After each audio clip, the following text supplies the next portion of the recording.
James from People of Many Fandoms. I'm doing this video very quickly because, and for some reason whenever I do a vlog I always do that, but I think that's only because I've only got one free hand when I'm trying to hold a iPod or iPhone microphone to my face. But yeah, so this is going to be a very quick review video because tomorrow is my 4-year anniversary with Samantha. 4 years together and almost 1 year of the channel, so yeah, I'm having to do a bunch of videos to rush to do. I've just started rendering Let's Build number 2, which is the central station around the tower that we made, and now this is going to be a quick Doctor Who episodes 5 to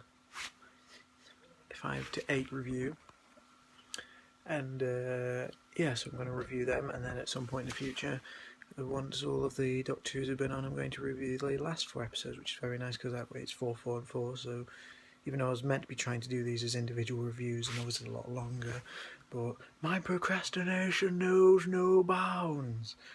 But I promised Samantha I was going to do these videos, so this is going to be one whole recording that I'm going to obviously split together and put in the same format as my last review with all the nice fancy drawings which Samantha made because she's so lovely. But yeah, so here's my review of Time Heist to Mummy on the Orient Express of Doctor Who Series 8. Right, Time Heist, Episode 5, the third outing of Stephen Thompson? Is it Stephen or Steve Thompson? It's one of the two. Who is a bit of a mixed reception of his episodes in fandom, because obviously not many people like Curse of the Black Spot, which me included. Not saying that I hated it, I just obviously I don't go back to watch it again really. Journey to the TARDIS, which I thought was a much better story than Curse, but some people still don't like it. And now Time Heist, which from general consensus, people have said is a lot better than both of his stories put together by a long shot. And I have to say they are quite right. Because when they say it's like a bank heist with time and all that sort of stuff, I tended to think that it was going to be some sort of big epic caper that was going to have a lot more than what we actually saw. But I wasn't disappointed, thankfully. It was a story that, yes, it was a bank robbery and also it involved time, and in terms of like, you didn't really understand what the time element was until at the end, when obviously everything had been in a loop and whatnot. So it was very interesting to get to that. Love the secondary characters, especially Si, the gamer / criminal. It was a bit of a surprise when I actually found that they were alive, and those things that they injected themselves were not shredders, obviously, to destroy their DNA and whatnot. So I'm very glad that was a nice surprise, and I think it got all wrapped up rather nicely at the end with Carabraxos and whatnot. So yeah. Obviously all these reviews here are going to be quite quick because I'm recording this on my iPhone, and it's very late at night and I'm trying to get 3 videos all done and dusted and whatnot ready for the morning, so I can get my anniversary present for Samantha, where hers is over there, which is a pair of Markiplier pyjama bottoms. Aren't they so nice with all their pink moustaches? Yeah, I'll probably give Time Heist a 8.5 out of 10. Really liked it. Right, episode 6, The Caretaker, where the Doctor does a lodger / closing time / whatever in his 12th incarnation. Also, just click that, and tries to blend into Coal Hill School. I like there were a few nods and references here and there, like the Doctor saying that he used to have a teacher that really annoyed him and all that, just a reference to Barbara and whatnot, and all the sort of funny antics I got up to, and more exploration of Missy and whatnot, and a nice addition of Chris Addison, because I'd read the news article on Doctor Who TV that he was going to be in the finale, so it was a bit of a surprise that he actually came up in at the end of The Caretaker. So really interested to see what's going to happen in the finale with him and Missy and whatnot. So yeah, overall I think it was a nice sort of rompy kind of contemporary Earth story with a bit of sci-fi in it and whatnot. The enemy was obviously bit of a throwaway, but still quite like the design and the effects and whatnot. So overall, I give it probably about a 7.5 out of 10. Episode 7, Kill the Moon, which was penned as a game changer, and I don't know whether the game changer was the last few minutes with Clara absolutely bawling her eyes out, which in the grand scheme of whoever's on each other side, whether you're on the Doctor side or Clara side, I'm personally with the Doctor because of how the whole thing transpired, but because it's going to be a quick review, I'm not going to go into too much detail.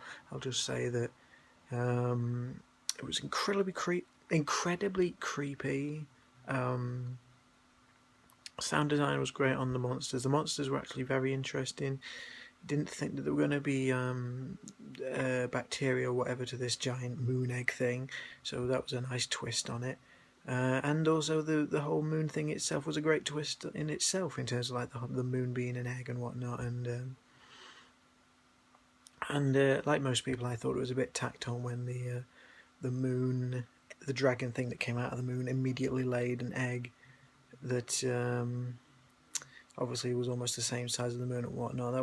That did feel a bit sort of padded on, just so everything makes sense. But then again, it is Doctor Who for all we that is Doctor Who. So as far as we know, that's what that life cycle could be, because there's millions and millions of different things, species and whatnot, and they could have different ways of living. So yeah, but Kill the Moon, I think it was very well directed, as in like with all the Lanzarote stuff that was meant to be representing the moon and whatnot, and great acting, great special effects and all that sort of stuff. So I'd probably give it a 9 out of 10.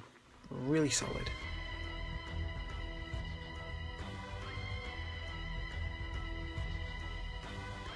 And the final episode for this review, and I'm at 7 minutes constant recording, even though bits of this are going to be cut out and I can't keep my hair straight for the life of me.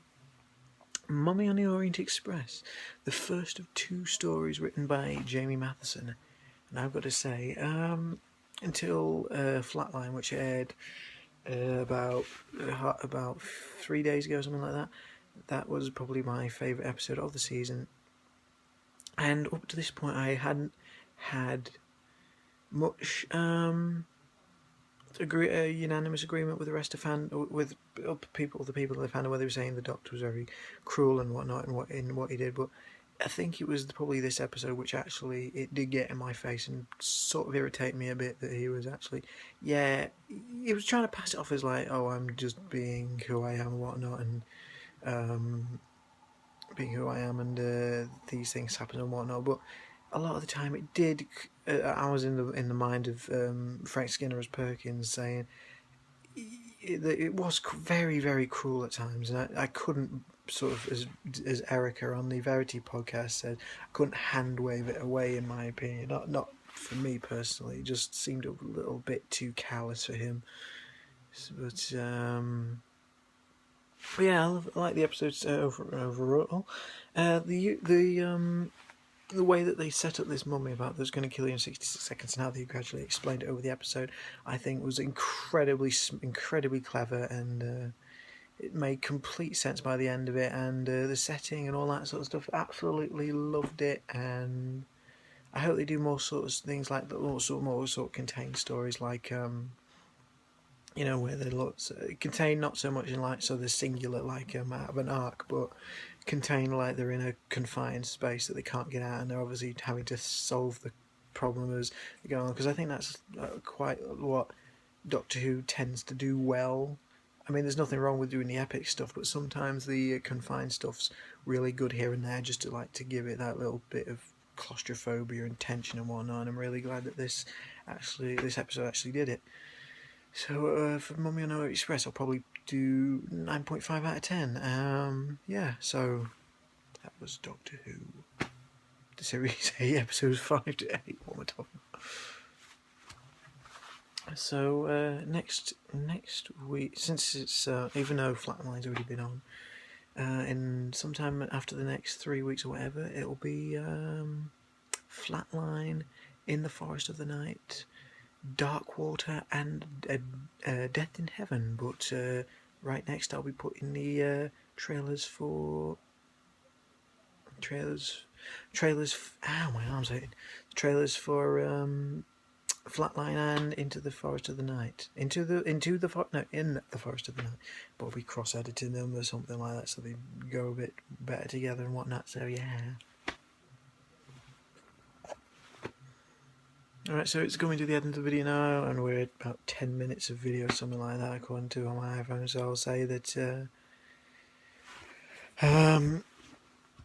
over the last 4 episodes I just reviewed, I think the season's getting better and better as it goes along, so I'm very interested to see how the finale is going to go, seeing as it's directed by a female director who did a sci-fi epic in America called Continuum, even though I've never watched it, but it's set, but from some of the sound of it and whatnot, it sounded very impressive. So by the state of how the series is going at the minute, I think it just keeps getting better and better. So I have a lot of faith in how it's going to end and how it's going to lead into the Christmas special and then further on. So you'll see my mini reviews, sort of, that offer that in sometime after I think it's the 11th of November. Yeah, the 11th of November. So for me, James, this is People of Many Fandoms, and bye bye.